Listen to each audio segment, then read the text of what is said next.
Salam alaikum, bonjour. Mon nom est Geneviève Lepage. Je suis membre de l'Association musulmane québécoise. J'ai aussi, pendant plusieurs années, été porte-parole de cet organisme. La mosquée Abou Bakr as-Siddiq nous prête les locaux qui sont dans la mosquée, malgré que ce soit deux entités différentes, mais la présence d'un local à cet endroit est quand même importante parce que la MQ reçoit généralement des demandes de personnes qui souhaitent rencontrer des musulmans ou des musulmanes parce que ces personnes s'intéressent à l'islam, soit parce qu'elles sont dans un cheminement spirituel, que ces personnes ne sont pas encore converties à l'islam, ou soit parce qu'elles sont déjà musulmanes, mais qu'elles n'ont jamais vraiment pratiqué. Et puis, l'AMQ est là pour soutenir le cheminement spirituel de ces personnes. Donc, on peut les recevoir. De plus, l'AMQ, à tous les samedis, a des groupes de discussion sur l'islam qui ont lieu à la mosquée. Moi, ça fait déjà plusieurs années que je suis musulmane. Je me suis convertie après le 11 septembre 2001. Mais mon cheminement spirituel avait commencé avant. Évidemment, avec ce tragique événement, il y a eu beaucoup d'informations et puis j'avais alors rencontré des étudiants de l'Association des étudiants musulmans d'une université montréalaise qui ont pu répondre à mes questions. Parce que quand on voit plusieurs événements mondiaux et depuis ce moment-là, on a eu plusieurs événements qui se sont produits encore récemment en Europe, même maintenant ici au Québec. On a été touché au Québec et au Canada par des événements malheureux. Les gens se posent quand même des questions parce qu'il y a souvent des amalgames qui sont faits entre l'islam, la pratique de l'islam, les musulmans et puis les actes barbares qui sont commis, qui dans le fond n'ont vraiment rien à voir avec le message de l'islam et qui en trahissent son essence aussi. Donc, quand on est confronté à tout ça, parfois on se pose des questions, on cherche la vérité. Est-ce que vraiment ce qu'on peut voir dans les médias est vraiment conforme au message de l'islam? Donc, c'est important que la communauté musulmane, les gens qui ont une connaissance de l'islam, qui dans leur vie au quotidien pratiquent l'islam, soient ouverts et accueillent chaleureusement les questionnements des gens parce que c'est ainsi qu'on va pouvoir débouter des préjugés et d'une mauvaise compréhension qui est malheureusement transmise par les médias de masse parfois, ou que les gens entre eux se transmettent, mais qui ne correspondent pas au vécu quotidien des milliards de musulmans qui pratiquent leur religion sur Terre. Après être devenue musulmane, une chose qui m'a un petit peu fait rire, mais qui aurait pu me choquer aussi si j'avais été une autre personne ou si j'avais eu une sensibilité plus accrue, c'est que parfois, des musulmans de naissance qui peut-être maîtrisent la langue arabe de par leur origine ethnique, perçoivent les Québécois de foi musulmans comme un peu différemment d'eux parce que ces Québécois, Québécoises, musulmans et musulmanes ne maîtrisent pas bien l'arabe. Parfois, on m'a dit mais toi, tu es musulmane, mais pourquoi tu parles pas arabe? Bon, je fais mon effort, j'essaye de prendre des cours. Maintenant, à mon stade, j'ai un niveau de connaissance suffisant pour pouvoir lire les sourates quand je récite la prière dans la langue d'origine, mais je ne peux pas tenir une conversation en arabe. Et c'est important, je pense, pour les musulmans qui, eux, maîtrisent bien l'arabe, d'avoir cette empathie-là pour tout le travail que ça demande pour quelqu'un qui devient musulman à l'âge adulte, d'apprendre cette langue quand même qui, au-delà des dialectes dans la langue classique, est quand même relativement difficile aussi.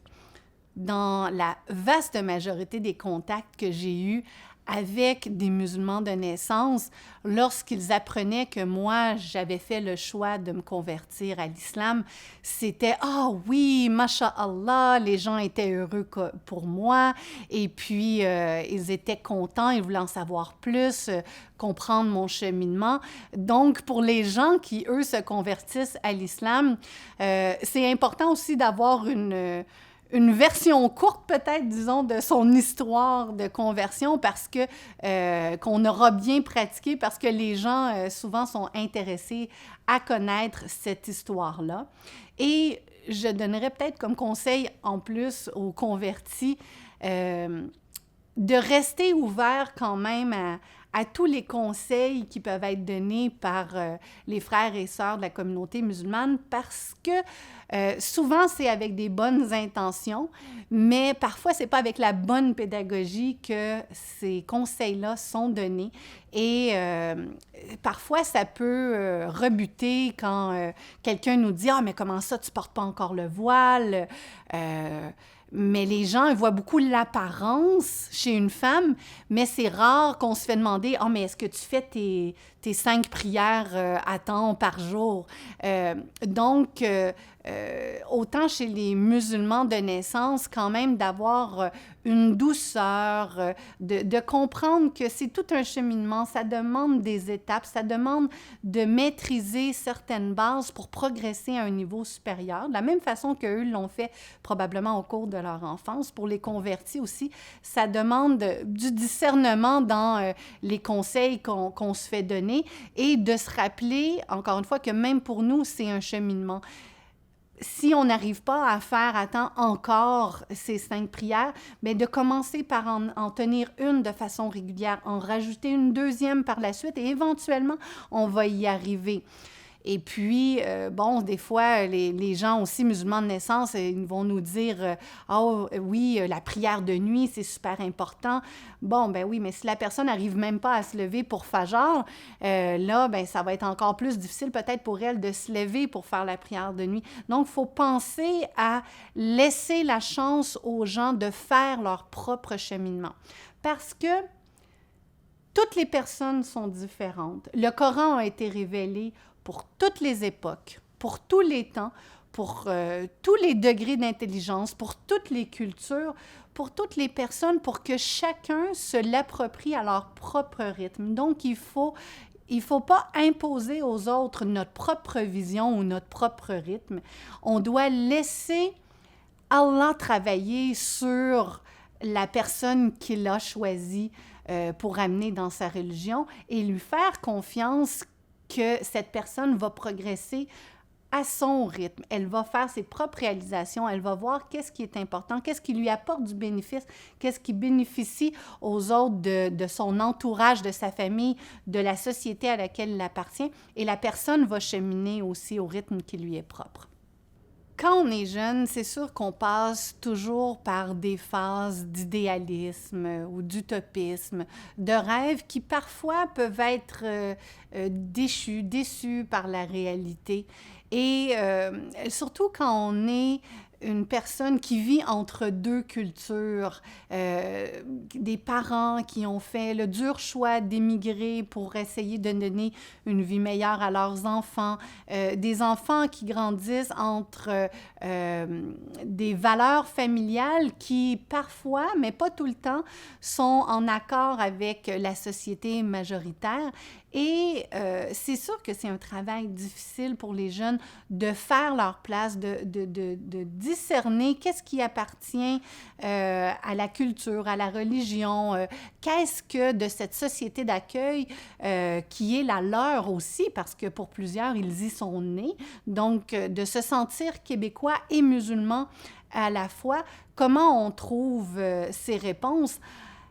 C'est difficile d'avoir une réponse à toutes les questions que les jeunes peuvent se poser, mais une chose que je pourrais dire aux jeunes, c'est soyez à l'écoute et ne pas essayer de faire les choses de façon précipitée. Maintenir le lien avec ses parents, avec ses amis, avec son entourage, que ceux-ci soient musulmans ou non musulmans, ça s'applique autant aux jeunes que je dirais aux convertis aussi. C'est très important parce que ça nous permet d'être au fait des idées des uns et des autres afin de faire son propre cheminement. Lorsqu'on devient trop concentré sur une seule source d'information, que ce soit un groupe sur Facebook ou une chaîne sur YouTube, et que ça devient notre seule source d'information, ça peut donner une vision tordue de ce qu'est la réalité. Donc, parfois, c'est bon de décrocher de l'Internet pour observer le monde qui nous entoure, observer la voisine âgée qui, lorsqu'on lui propose de l'aide pour descendre son sac à poubelle ou de tenir la porte à quelqu'un et que quelqu'un nous rend le sourire, finalement, on constate que même si la majorité des gens autour de nous ne sont pas musulmans, il y a beaucoup de gens qui font de bien et recherchent le bien pour leur vie. Et ça peut nous renvoyer aussi à notre propre désir de non seulement vouloir contribuer à la société dans laquelle nous évoluons, mais ce faisant, nous contribuons à l'œuvre de Dieu, parce que nous sommes responsables de ce qu'il a créé. Et non, il n'a pas créé que le Moyen-Orient, il a créé toutes les parties du monde, pour tous les temps, pour toutes les cultures. Donc, comment faire sa place et porter un message positif, d'être des témoins positifs que oui, je peux être un Québécois avec un faciès différent de la majorité des gens d'ici, avec un nom à consonance différente, mais je contribue à ma manière à l'essor de cette société et par le fait même, je contribue à faire rayonner l'islam au sein même du Québec. De toutes parts, on reçoit des pressions. On peut recevoir des pressions de notre famille qui est de confession musulmane pour avoir une certaine pratique. Parfois, même des gens de famille musulmane font des pressions pour dire, ben ici, tu es au Québec, ne porte pas le voile ou montre pas trop, fais pas trop pousser ta barbe parce qu'ici, les Québécois, ils n'aiment pas ça. Mais les pressions viennent aussi de l'extérieur pour adopter un certain comportement. Et je pense que c'est important de rester authentique, que les personnes qui peuvent nous porter des messages, dans le fond, ils n'ont pas nécessairement la vérité.